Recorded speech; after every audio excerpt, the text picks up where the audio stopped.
ከ8 እና ከ7 ወንድሞች በላይ ገብር ያለው በዚህ ትግል ላይ ዛሬ በጧቱ በርካቶችን ያሳዘነና በአዲስ አበባ ከተማ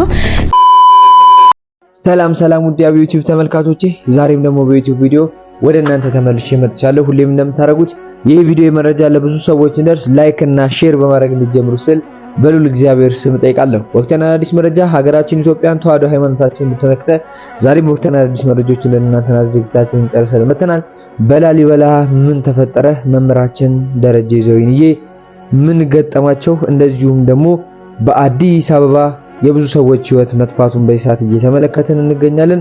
እግዚአብሔር አምላክ ደጉን ጊዜ ያምጣልን። እነዚህን የመሳሰሉ ወቅታዊና ሰበር የተባሉ መረጃዎች አሉ። እስቲ ቪዲዮቹን ተመልክተን እንመለስ ወደ ቪዲዮቹ። አሁን ያለውት ከዝቋላ ገዳም ከመጡ አባቶቻችን ጋር ነው። የዝቋላ ህመም፣ የዝቋላ ሐዘን፣ የዝቋላ ስቃይ የሚያሳስባችሁ ኦርቶዶክሳውያን ይህንን ቪዲዮ እስከ መጨረሻው ድረስ ተመልከቱት። ከ30 ጊዜ በላይ ኮፒ ሊንክ አድርጉት፣ ሪፖስት አድርጉት፣ ላይክ አድርጉት። እነዚህ ሞትን የደፈሩ ዓለምን የናቁ ስለኛ በዓለም ስለምንኖር ሰዎች በጾምና በጸሎት የተወሰኑ ሞትን ፊት ለፊት የተጋፈጡ አባቶቻችን ከዝቋላ ገዳም ተነስተው አሁን አዲስ አበባ መጥተዋል። ስለዚህ ባለማይተቦች ለአንድ የሚዲያ ዘመቻ ፈልጊያችኋለሁና እስከ መጨረሻው ድረስ አብራችሁን ቆዩ። ዝቋላ ዳግም እንዳይራብ እየደረሰበት ባለው ችግር ምክንያት ምእመናን ወደ ቦታው መሄድ በመቀነሳቸው ምክንያት አባቶቻችን ተርበው ከገዳም እንዳይወጡብን ትልቅ የገቢ ማሰባሰቢያ ዝግጅት እየተደረገ ይገኛል። እኔ ደግሞ የዝቋላ አቦ ሚዲያን ሰብስክራይብ የማድረግ ዘመቻን ዛሬ አስጀምራችኋለሁ። ይህንን የምታዩ ባለማተቦች እታች ካፕሽን ላይ ሜንሽን የማደርግላችሁን ዝቋላ አቦ ሚዲያ የቲክቶክ አካውንትን ሁላችሁም እየገባችሁ ፎሎ እያደረጋችሁ ኮሜንት ላይ መጣችሁ ደን እያላችሁ ትጽፉልኛላችሁ። አሁኑኑ እየገባችሁ ፎሎ በማድረግ ከ10 ሺህ በላይ ተከታይ እንድታስገቡት እጠይቃችኋለሁ። ከላይ የምታዩት ደግሞ የዩቲዩብ አካውንታቸው ነው። የዝቋላ አቦ ሚዲያ የዩቲዩብ ቻናል 1260 ሰብስክራይበሮች አሉት። በሉ ምን ትሰራላችሁ? አሁኑኑ ወደ ዩቲዩብ ግቡና ሰብስክራይቡን ከ5000 በላይ እንድናስገባው ስል እማጸናችኋለሁ። ለምን መሰላችሁ? አባቶቻችን በዝቋላ ገዳም የሚሰሯቸውን የተለያዩ አገልግሎቶችን እንዲሁም ደግሞ የዝቋላ አቦ ገዳምን የዕለት ተዕለት እንቅስቃሴን የደህንነት ሁኔታቸውን የምንከታተለው በሚዲያዎቻቸው በኩል ነውና ሁላችሁም ሚዲያዎቻቸውን ፎሎ በማድረግ ሰብስክራይብ በማድረግ በረከትን እንድትቋደሱ እጠይቃችሁ። አሳልፎ የሚሰጠኝ ከመካከል ነው ያለው። አሳልፎ ለሚሰጠኝ ለዚያ ሰው ወዮለት፣ ባልተወለደ ይሻለው ነበር እየተባለ ሲነገር ይሁዳ ስለሌላ ሰው የሚነገር ነበር ይመስል ስለሌላ እኔ ሆነን ብሎ መምህር ሲሳይ አዳነ የፊታችን አርብ ያለፈው ማለት ነው በቦሌ ደብረ ሳሌም መድኃኔዓለም ቤተክርስቲያን አገልግለው ከጨረሱ በኋላ እንግዲህ ወደ ማረሚያ ቤት ወይም ወደ እስር ቤት እንደገቡ ነው የተነገረን። ስለዚህ ቅዳሜና እሁድ የነበረውን ነገር መስማት አልቻልንም። ስለዚህም የተለያዩ የህግ ባለሙያዎች እየደወላችሁልን ስለነበራችሁ ከልብ አመሰግናለሁ። እኛ እንቆማለን ብላችሁ የደወላችሁ ብዙዎች አላችሁ። አሁንም ስልኮቻችሁን እንፈልጋለን። በዛ ምክንያት ዛሬ ወደ ፍርድ ቤት ይቀርባሉ ብለን ነበር። ጠዋት ላይ ፍርድ ቤት አልቀረቡም ቅድም ባልኳችሁ ጉዳዮች። ስለዚህ የእሳቸውን የፍርድ ቤት ውሎም ለመከታተል እነ ሊቀ ትጉሃን መምህር ደረጀ ነጋሽ ዘወይንዬ ሄደው ነበር። ዛሬ ከሰዓት ግን ቀርበዋል። መምህር ሲሳይ አዳነ ዛሬ ከሰዓት ከቀረቡ በኋላ ሁለት ጠበቆች ቀርበውላቸዋል ወይም ቆመውላቸዋል። ሁለት ጠበቆች ቀርበውላቸዋል። ቤተሰቦቻቸው ሌሎቹም ቀርበዋል። እንግዲህ ተጨማሪ 10 ቀናት ተጠይቆባቸዋል ማለት ነው። ለተጨማሪ 10 ቀናት በማረሚያ ቤት ወይም በማዕከላዊ ይቆያሉ መምህር ሲሳይ አዳነ ማለት ነው። መምህር ሲሳይ አዳነ እንግዲህ ከመምህር ዘላለም ወንድሙ ደቀ መዝሙር ሆነው የወንጌልን እርሻ ማሳውን ተከትለው ዘሩን እየዘሩ ለብዙዎች መዳን ምክንያት እየሆኑ ቤተክርስቲያንንም እያገለገሉ በጣም በጥባት የሚያገለግሉ አገልጋይ ናቸው። በቅርቡ ደግሞ በመምህር ደረጀ ነጋሽ ዘወይንዬ ሚዲያ ላይ በደንብ ምላሾችን ሲሰጡ ያየናቸው የተዋወቅናቸው መምህር ናቸው። ከዛ ባለፈ ባለፉት ሳምንታት ከኔ ጋራ 2 ቪዲዮዎችን ሰርተናል። አንደኛው ስለ መምህር ዘላለም ወንድሙ ህልፈትን ተከትሎ መምህር ዘላለም ወንድሙ ሊገኙ የማይችሉ ሊተኩ የማይችሉ የቤተ ክርስቲያን እንቁ መሆናቸውን ገልጸው በጣም በሚያስገርም የመምህር ዘላለም ወንድሙን ሕይወት ከምናውቀው በላይ ያብራሩ በተለይ ሊገለጹ የማይችሉ ስራዎችን የነገሩ ናቸው።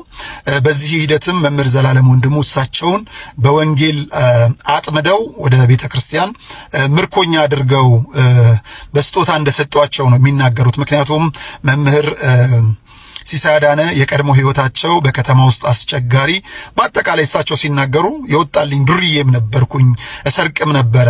ስለዚህ አሁን መስረቅም አሰረቅም አቁሜ የወንጌል እርሻን እየሰራው ነው ሲሉ ቆይተው ነበርና ያንን ፕሮግራማቸውን አንዱን ተከታትለን ቆይተናል። ከዛ ሮብ ከሄደ በኋላ ባለፈው አርብ ደግሞ ስንሰማ የነበረው ፕሮግራም የጠቅላይ ሚኒስትሩ የማህበራዊ ጉዳይ አማካሪ መዋዘ ጥበባት ዲያቆን ዳንኤል ክብረት በማህበራዊ ትስስር ገጽ ላይ ተቆርጦ የወጣው ቪዲዮ ስለ ዲያስፖራዎች የተናገሩት አግባብ አይደለም በሚል ያንን የሞገቱበትን ቪዲዮ ከኔ ጋር መስራታቸው የሚዘነጋ አይደለም ማለት ነው። ከዛ በኋላ እስሩ እንደመጣም ብዙዎቻችን የጠረጠርነው ቢሆንም ዛሬም በፍርድ ቤት ሲነገር ከዚሁ ጋር ተያይዞ የነበረ ክስ እንደሆነ ነው የተነገረው። እንግዲህ የዚህ በመዋዘ ጥበባት ዲያቆን ዳንኤል ክብረት በተለይም በቲክቶክም በፌስቡክም የተለቀቁት ሐሳቦች ትክክል አይደሉም፣ ዲያስፖራው ለሀገርም ለቤተ ክርስቲያንም እንደዚሁ ጠቃሚ ነውና ስለዚህ ከመጽሐፍ ቅዱስ ጋር ተያይዞ የዮሴፍን ታሪክ አንስተው ዮሴፍ ስደተኛ ነበረ፣ ግን መሰደድን አልፈለገም፣ ወንድሞቹ ሸጠውታል፣ ግን በክብር ተመልሷል። ኋላ ላይም ለቤተሰቡም ቢሆን ያንን ክፉ ቀን 7 ዓመታቱን ክፉ ቀኑን እንዲያሳልፉ ምክንያት ሆኗቸዋል። ስለዚህ ስደተኛውም ክፉ ቀን ሲያልፍ ይመጣል። የሚጣላው ከስርዓት እንጂ ከሀገር ጋር አይጣላምና ስርዓት ሲያልፍ ደግሞ ይመጣል።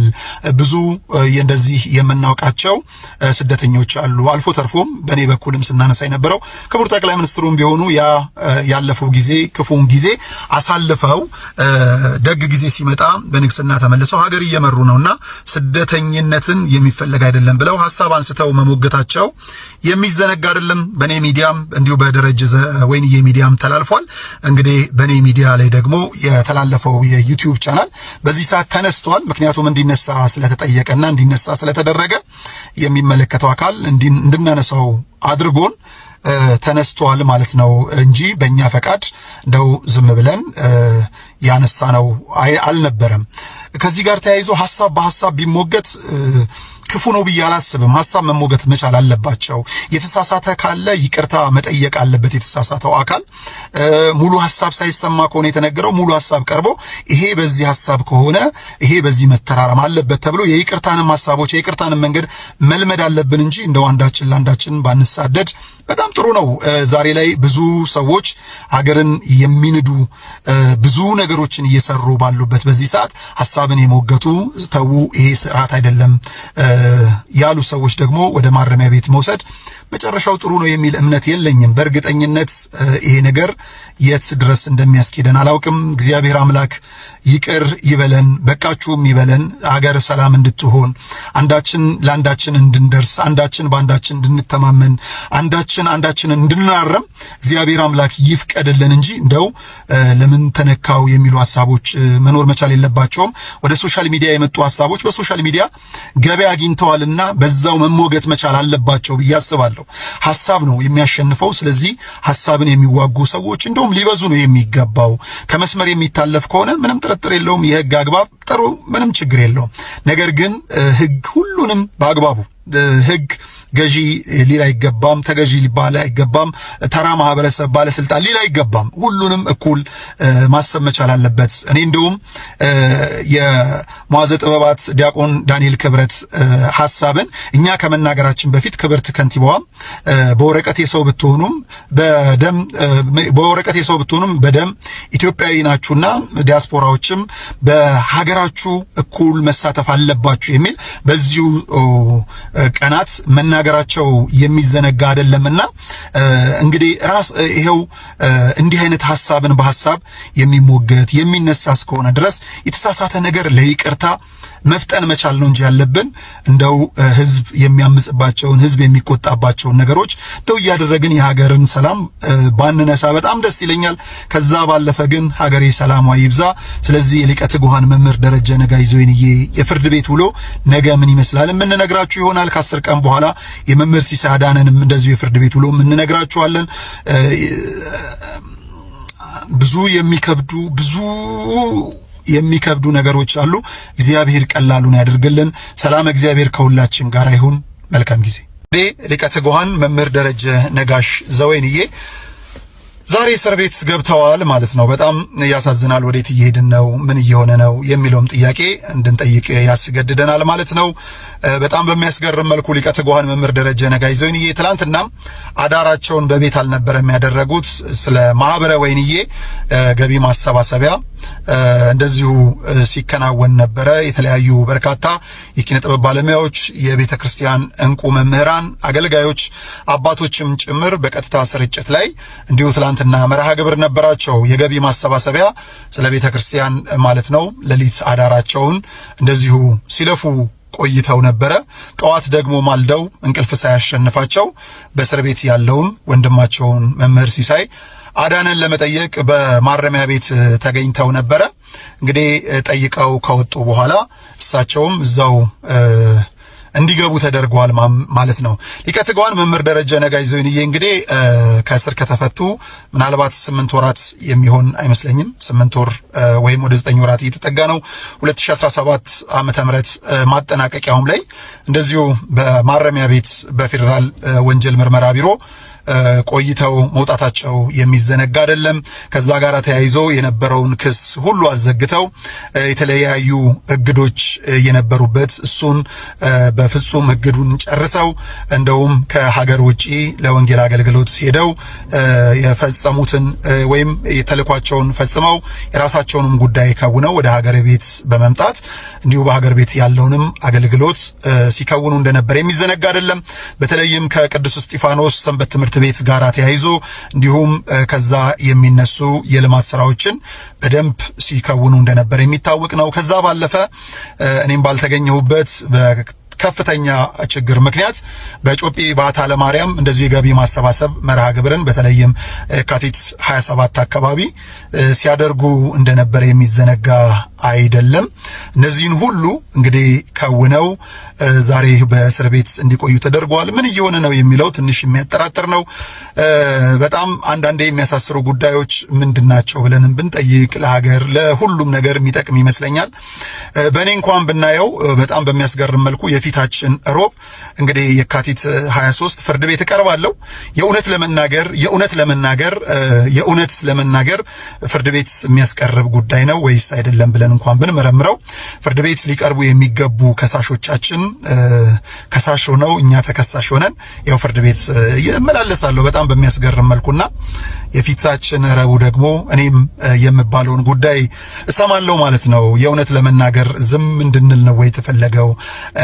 የእውነት በአንድም በሌላም መልኩ ሐሳብ ይጠቅማል። ሐሳብ ነው እየተነሳ ያለው። ከሐሳቦቻችን ጀርባ እግዚአብሔር ነው ያለው። ሌላ ምንም ነገር የለም። እኔ በማውቀው በእውነት በምንም ተአምር ማንም ምንም የለምና ፍርድ ቤት የምመላለስበት ጉዳይ በራሱ እጅግ ያሳዝነኛል። እንግዲህ የኔን የፍርድ ቤት ውሎ ለመከታተል እያሰቡ የነበሩት መምህር ደረጀ ነጋሽ ዘወይንዬ ቀድመው እሳቸው በማረሚያ ቤት ገብቷልና እግዚአብሔር ይድረስልን። ይግባኝ ለመድኃኔዓለም ግልባጭ ለምድሩ ገዢ ነው አሁንም የምንለውና ዛሬ እስር ቤት ገብተዋል መምህር ደረጀ ነጋሽ። እንግዲህ ነገ እንደ እግዚአብሔር ፈቃድ ፍርድ ቤት ይቀርባሉ ብለን እናስባለን። ነገ የእሳቸውን የፍርድ ቤት ውሎ እንሰማለን። ረቡዕ ደግሞ የኔን የፍርድ ቤት ውሎ እንደዚሁ የምንሰማ ይሆናል። በጣም የሚያስገርም የሚያስደንቅ ነው። መምህር ደረጀ ነጋሽ ዘወይንዬን በተመለከተ ያለው ይሄ ነው።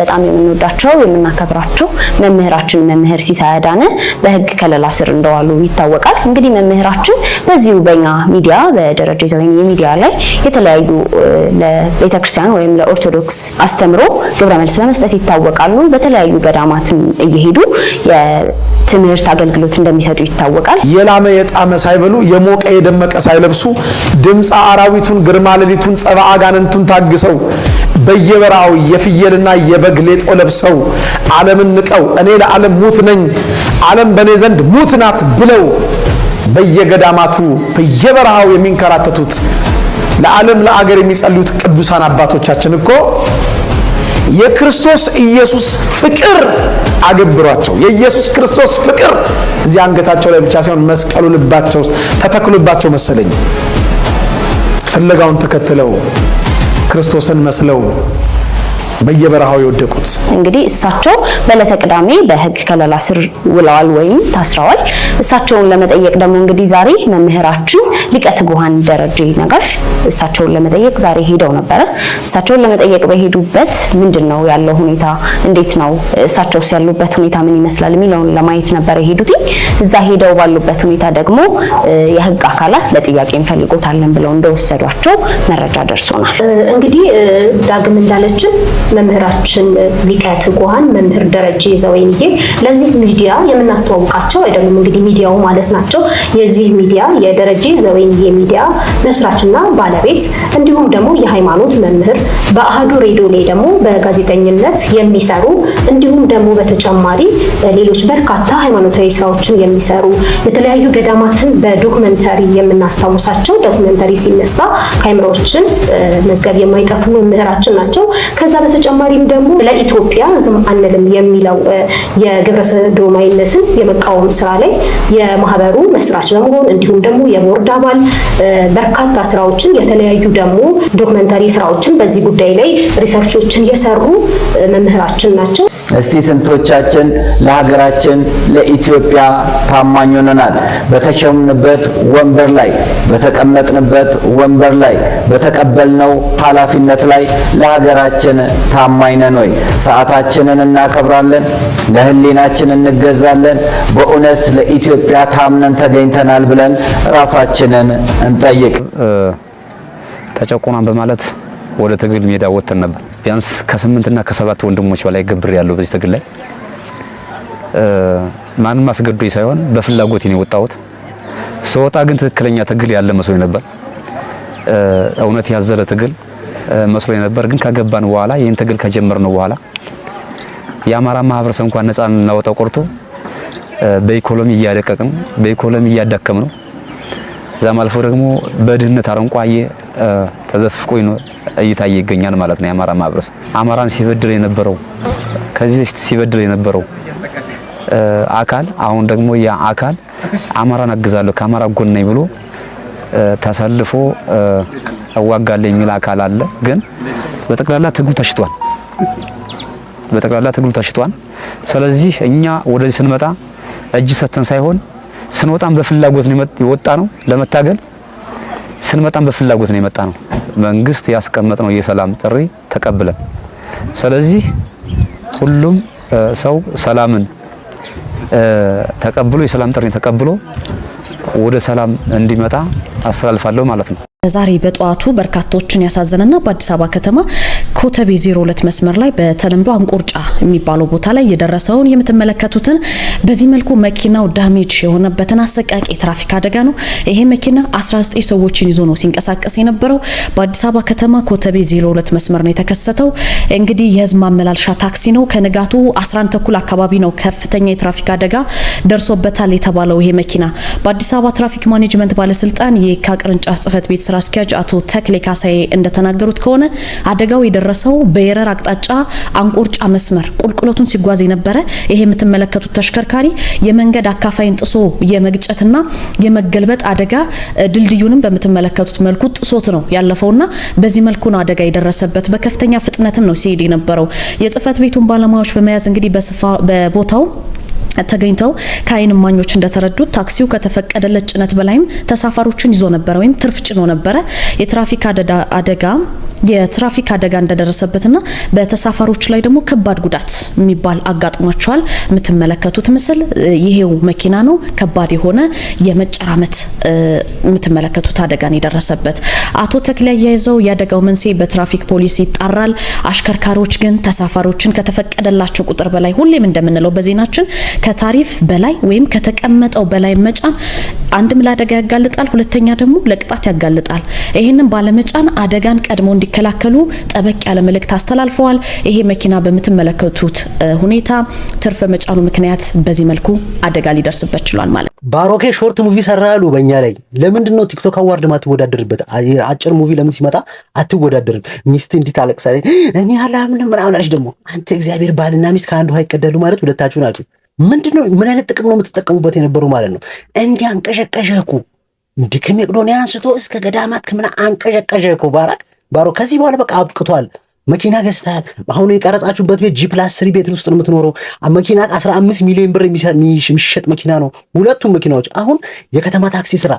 አንተ ድብ እንዳልክ የከተማ ዶርዬ ተነስተ ከጳጳሶች በላይ ነኝ እኮ አልክ። ቤተክርስቲያኗ ውስጥ ከአርቲስቶች ጋር መዋል ምን አስለምደዋል መሰለ? መተወን አስለምደዋል። ተዋናይ የወንክብን ነው። አሁን የቤተክርስቲያን እናሰራለን ህንጻ እናሰራለን ያላችሁ ብር እየሰበሰባችሁ የራሳችሁ ኑሮ የምታደራጁ ሰዎች እዚህ ጋር አብቅቷል። ብሩክ ወይ ደግሞ በቲክቶክ ስሙ ባሮክ 21 በሚለው የሚታወቀው ነው። አንዱ እየተነሳበት ያለው ጥያቄ ይህ የምትመለከቱት መኪናን በተመለከተ ነው። ከየት አምጥቶ ገዛው የሚል ነገር ነው። እኔም ጥያቄው አቅርቤለት እሱ መረጃዎቹን ልኮልኛል። ይሄ ብቻ አይደለም፣ ደግሞ ወደ ጣና ተኪዶ ብር በልተሃል በጉቦ ነበር ስትሰራ የሚል ነው። እሱም ቢሆን እንደ ጥያቄ ቀርቦለት የጻፈውን ደብዳቤና የተላከለትን ደብዳቤም ጭምር አያይዞ ልኮልኛል። እነሱን እንመልከታቸው። ይህ መኪና ከየት አመጣ ለሚለው ምላሽ ይሆን ዘንድ ያሳያችሁ። እንግዲህ ይህ የምትመለከቱት ለአሃዱ ባንክ እየተጻፈ ነው። በቀን 4/11ኛ ወር 2016 ዓመተ ምህረት የተጻፈ ነው። ለብድር ክፍል የሚል ተጻፈው ጉዳዩ ብድር አገልግሎትን ይመለከታል። በቅድሚያ የማክበር ሰላምታን እያቀረብ ከአሃዱ ባንክ ባቀረበው የብድር አማራጭ የክብር እንደራሴ ማለትም 10/90 የብድር አገልግሎት ተጠቃሚ ለመሆን የተመዘገብኩ መሆኑ ይታወቃል። በመሆኑም ከድርጅቱ ጋር ለመስራት በተስማማነው መሰረት ቀደም ባሉት ወራት የአሃዱን አገልግሎቶች እንዲሁም ተደራሽነቱ ለህብረተሰቡ አዝናኝ እንዲሁም መረጃ ሰጪ በሆነ መልኩ ከግማሽ ሚሊዮን በላይ ተከታይ ባለው የቲክቶክ ድረገጽን በመጠቀም ሳቀርበው ቆይቻለሁ። አሃዱም ይህን በመመልከት እንዲሁም ባንኩ በሰራቸው ማስታወቂያዎች ያገኘውን ጥቅም ከግምት ውስጥ በማስገባት ተጠቃሚ ለመሆን ተመዝግቤ የነበረውን የ7.5 ሚሊዮን ብር በ10 ዓመት ውስጥ በየወሩ ከፍዬ የምጨርሰው የብድር አገልግሎት እንዲፈቀድልኝ ስል በትህትና ጠይቃለሁ። ስለሚደረግልኝም መልካም ትብብር አመሰግናለሁ ብሎ ከሰላምታ ጋር ብሩክ ኦዳ ብሎ ይህ ለአሃዱ ባንክ የጠየቀው ደብዳቤ ነው። ከዛ እንግዲህ አሃዱ ባንክ ደግሞ ይሄን እንደምትመለከቱት የአሃዱ ባንክ ደብዳቤ ነው። እንትዳርገው ትንሽ አሃዱ ባንክ ይላል። በቁጥር እንደዚህ የተመዘገበ ቀን ሚያዝያ 19 ቀን 2017 ዓመተ ምህረት ይላል። ለኤልያስ ሸዋሉል መካሻ አዲስ አበባ የመተማመኛ ደብዳቤ በሚል ጉዳዩ የተጻፈ ነው። እንደምትመለከቱት የባንካችን ደንበኛ የሆኑት አቶ ብሩክ ኦዳ ቶላ የአሽከርካሪ መግዣ ብድር እንዲፈቀድላቸው ለባንካችን አመልክተዋል። በዚህም መነሻነት ገዢ አቶ ብሩክ ኦዳ ቶላ ባንካችን ባቀረበው ጥያቄ መሰረት ብር 7.5 ሚሊዮን የተሽከርካሪ መግዣ ብድር በባንክ በኩል ተፈቅዶላቸዋል። አቶ ብሩክ ኦዳ ቶላ ከድርጅቱ ጋር ተሽከርካሪ ዝርዝር መግለጫ ከዚህ በታች የተመለከተውን ተሽከርካሪ ለመግዛት መስማማታቸው ይታወቃል። የተሽከርካሪ አይነት ቶዮታ ሃያስ ነው። ቶዮታ ሃያስ የስሪት ዘመን 2020 እንደ አውሮፓውያን አቆጣጠር የሻንሲ ቁጥር ተብሎ ሰፋ ያለ ቁጥር ተቀምጧል። ስለሆነም ከላይ የተገለጸው ተሽከርካሪ ሽያጭ ውል በሰነዶች ማረጋገጫ ምዝገባ ጽሕፈት ቤት ተመዝግቦ የተሽከርካሪው ስም በአቶ ብሩክ ኦዳ ቶላ ስም ዞሮ እንዲሁም ገዢ አቶ ብሩክ ኦዳ ቶላ ከባንኩ ጋር የመያዣ ውል ከተዋዋዱና የመያዣ ንብረታቸው እንዳይሸጥ እንዳይለወጥ ለሶስተኛ ወገን እንዳይተላለፍ አሳግደው ካቀረቡት ባንኩ ለድርጅቱ የመኪና አጠቃላይ ግዢ ዋጋ ውስጥ ብር 7.5 ሚሊዮን ብር ብቻ የምንከፍለው መሆኑን እንገልጻለን። የባንኩ ማህተም አለ። ከሰላምታ ጋር በለጠ ፋንታዬ ስራ አስኪያጅ ፓርትነርሺፕ እና እንደዚህ በምጻፍ ላይ የተቀመጠ ድጋፍ ክፍል በሚል ነው። ስለዚህ መኪናው እንደምታዩት ከአሃዱ ባንክ ጋራ ውል ፈጽመው በ10 ዓመት የሚከፈል 7.5 ሚሊዮን ብር ብድር አግኝተው የገዙት። ለዛም ዝም ብሎ የገዙት አይሆን ከዚህ በፊት ስለ ባንኩ ብዙ ማስታወቂያዎችን ከግማሽ ሚሊዮን በላይ ተከታይ ባለው ቲክቶክ በጨዋታና በማስታወቂያ ፈን እያደረጉ የሰሩት ማስታወቂያዎች ጭምር ያንን ነገር አይተው ባንኩ ውሉን እንደፈቀዱላቸው ደብዳቤ ጠይቀው ውሉን እንደፈቀዱላቸው የሚያሳይ ነው። መጀመሪያ ያየነው መኪና ማለት ነው። ስለዚህ ይህ መኪና ቤተክርስቲያንን በማጭበርበር ወይ ደግሞ የተገዛ ወይ ደግሞ ሳይሆን እንደሚያመለክተው በ10 ዓመት ውስጥ በየወሩ እየተከፈለ የሚያልቅ የ7.5 ሚሊዮን ብር እንደሆነ እንግዲህ ወንድማችን በጠየቁት መሰረት ምላሽ ሰጥቶኛል። ከዛ በተጨማሪ እንግዲህ ሁለተኛው ሲነሳ የነበረው ጉዳይ ከደሴ ደቡብ ወሎ ላይ ያለው ከቤተክርስቲያን ጋር ተገናኘ ብር ጋር በተገናኘ ነው። እሱም ደግሞ ራሱ የጻፈው ደብዳቤና ደብሩ ገዳሙ የጻፈው ደብዳቤ እንደሚከተለው ልኮልኛል። ቀን 16/06/2018 ዓመተ ምህረት በኢትዮጵያ ኦርቶዶክስ ተዋሕዶ ቤተክርስቲያን ለደቡብ ወሎ ሀገረ ስብከት ደሴ ይላል ማስረጃ እንዲሰጠኝ ስለመጠየቅ ከላይ በርዕሱ ለመግለጽ እንደተሞከረው እኔ አመልካች ብሩክ ኦዳ በቅንፍ ባሮክ 21 የተባልኩ የሚዲያ ባለሙያ በተለያዩ አብያተ ክርስቲያናት ገዳማት ላይ የተሰጠኝን ጸጋ ለብዙ ጊዜያት ያለምንም ክፍያ እያገለገልኩ በእግዚአብሔር ፈቃድ እዚህ መድረሴ የሚታወቅ ሲሆን ከሰሞኑ የተለያዩ ማህበራዊ ድረገጾች ላይ ከሰኔ 27 እስከ 29 2017 ዓ.ም ለተከታታይ 3 ቀናት ለሐይቅ እስጢፋኖስ ሞዓ ኢየሱስ አንድነት ገዳም ገቢ ማሰባሰቢያ ጋር የተገናኘ ከገዳሙ ጋር በፐርሰንት ተደራድሬ መርሃግብሩን ዕለት አለመገኘቴን እና በዚህ አይነት የነውር ተግባር ላይ መርሃግብሩ ላይ አለመገኘቴን ነው የሚለው። በዚህ ቀን መርሃግብሩ ላይ አልነበርኩም እያለ ያለው ከገዳሙ ጋር በፐርሰንት ተደራድሬ እየሰራሁና ገዳሙን እንደመዘበርኩ በስፋት እየተሰራጨ በመሆኑ እኔ በገቢ ማሰባሰቢያ መርሃግብሩ ዕለት አለመገኘቴን እና በዚህ አይነት የነውር ተግባር ላይ እንዳልተሳተፉ የሚገልጽ ደብዳቤ እንዲሰጠኝ በትህትና እየጠየቁ ለወደፊት ከገዳሙ ጋር በሚደረጉ የልማት ስራዎች ላይ እንደ ቤተክርስቲያን ልጅነቴ የበኩሌን ድርሻ እንድወጣ ቃል እየገባሁ ስለምታደርጉልኝ ቀና ትብብር በልዑል እግዚአብሔር ስም አመሰግናለሁ ይላል አመልካች ብሩክ ኦዳ ቶላ። ፊርማውን እንደምትመለከቱት ከስር ጽፏል። ይህ የተጻፈው በቀን 16 ነው። ከዛ በኋላ እንግዲህ ደብሩ ጽፏል እንደምትመለከቱት ቁጥር ከላይ ያለ የተመለሰለት በ19 ነው። ከ3 ቀን በኋላ ደብዳቤው ተጽፎለታል። በኢትዮጵያ ኦርቶዶክስ ተዋሕዶ ቤተክርስቲያን የደቡብ ወሎ ሀገረ ስብከት ጽሕፈት ቤት ይላል። ሄደሩን እንደምትመለከቱት ለሚመለከተው ሁሉ ጉዳዩ መረጃ መስጠትን ይመለከታል። ከላይ በርዕሱ ለመግለጽ እንደተሞከረው የተገለጸው ጉዳይ ብሩክ ኦዳ በቅንፍ ባሮክ 21 ሚዲያ በተለያዩ አብያተ ክርስቲያናት ገዳማት ላይ በተሰጠው ጸጋ ለብዙ ጊዜያቶች ያለምንም ክፍያ ሳገለግል ቆይቻለሁ። ይሁን እንጂ ሰሞኑን በማህበራዊ ድረገጾች ከሰኔ 27 እስከ 29 ቀን 2017 ዓ.ም ለተከታታይ 3 ቀናት ለሐይቅ ቅዱስ እስጢፋኖስ አቡነ ኢየሱስ ሞዓ አንድነት ገዳም የገቢ ማሰባሰቢያ በቦታው ላይ ተገኝቼ በፐርሰንት እንደተደራደርኩና ገንዘብ እንደተቀበልኩ ተደርጎ የስም ማጥፋት ስራ በሚዲያ የተሰራብኝ ስለሆነ በሀገረ ስብከቱ በኩል ትክክለኛ መረጃ ለሚመለከተው ሁሉ እንዲጻፍልኝ ሲሉ በቀን 16/06/2018 ዓ.ም በጻፈው ደብዳቤ ጠይቀውናል።